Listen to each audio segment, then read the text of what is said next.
ഇതെന്ന് പറയുന്നത് സിൽവർ ഓക്ക് എന്ന് പറയുന്ന ഒരു മരമാണ്, അതായത് പൈൻ മരം. അപ്പൊ ഇതിന്റെ പ്രത്യേക പൈൻ മരം എന്ന് പറഞ്ഞാൽ 2 ടൈപ്പ് ഉണ്ട്. വനത്തിൽ വളരുന്നതുണ്ട്, നമ്മുടെ നാട്ടിൽ വളരുന്നതുണ്ട്.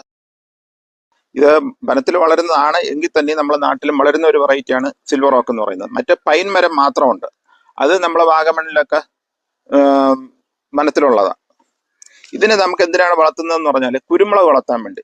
ഇപ്പൊ എല്ലാവരും ഒരു ട്രെൻഡായിട്ട് മാറിയിരിക്കുന്ന പൈപ്പ് നിർത്തി കുരുമുളക് വളർത്തുക.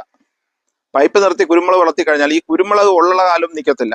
അതിന് ഒരു പീരീഡ് കഴിയുമ്പോൾ ദുരിതവാട്ടം വന്നിട്ട് അത് ഉണങ്ങിപ്പോ. അപ്പൊ ഈ പൈപ്പ് കോൺക്രീറ്റിൽ നിർത്തുന്ന ഈ പൈപ്പുകൾ അല്ലെങ്കിൽ കോൺക്രീറ്റ് കാലുകളെല്ലാം ഒരു നോക്കുകുത്തിയായിട്ട് അങ്ങനെ നിൽക്കും. അത് ഭൂമിക്ക് ഒരു ശാപമായിട്ട് അങ്ങ് മാറും. അപ്പൊ അത് ഒഴിവാക്കാൻ വേണ്ടി പരമാവധി കുരുമുളക് കൃഷി ചെയ്യുന്നവർ വൃക്ഷത്തൈകൾ വെച്ച് പിടിപ്പിച്ചാൽ അതിൽ തന്നെ കുരുമുളക് ഇടാൻ ശ്രദ്ധിക്കുക. അപ്പൊ അതിന് വേണ്ടിയുള്ള ഏറ്റവും നല്ലൊരു വെറൈറ്റി തൈയാണ് സിൽവർ ഓക്ക് എന്ന് പറയുന്ന ഈ തൈ. ഇത് നട്ടാൽ 1 വർഷം കൊണ്ട് നമുക്ക് കുരുമുളക് ഇടാം. ഇത് മറ്റേ മലവേപ്പനെ അപേക്ഷിച്ചും അല്ലെന്നുണ്ടെങ്കിൽ മറ്റേ പയ്യാന്നിയെ അപേക്ഷിച്ചും ഒക്കെ ഇത് കുറച്ച് ഹാർഡാണ്. അപ്പം നമുക്ക് നല്ലതുപോലെ ഏണി ചാരി കയറാം, ഒടിഞ്ഞു വീഴത്തില്ല. ഒരുവിധം കട്ടിത്തടി ആയതുകൊണ്ട് ഈ തടി എന്ന് പറഞ്ഞാൽ മറ്റ് മരങ്ങളെ അപേക്ഷിച്ച് അതിനേക്കാളും വില കിട്ടുന്ന ഒരു തടിയുമാണ്. നമുക്ക് എല്ലാ പർപ്പസിനും ഇത് ഉപയോഗിക്കുകയും ചെയ്യാം.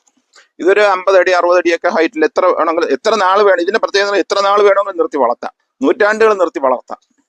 അപ്പൊ കുരുമുളക് നമുക്ക് എത്ര നാൾ വേണമെങ്കിലും ഇതിൽ വളർത്തി ആദായം എടുക്കാൻ പറ്റും.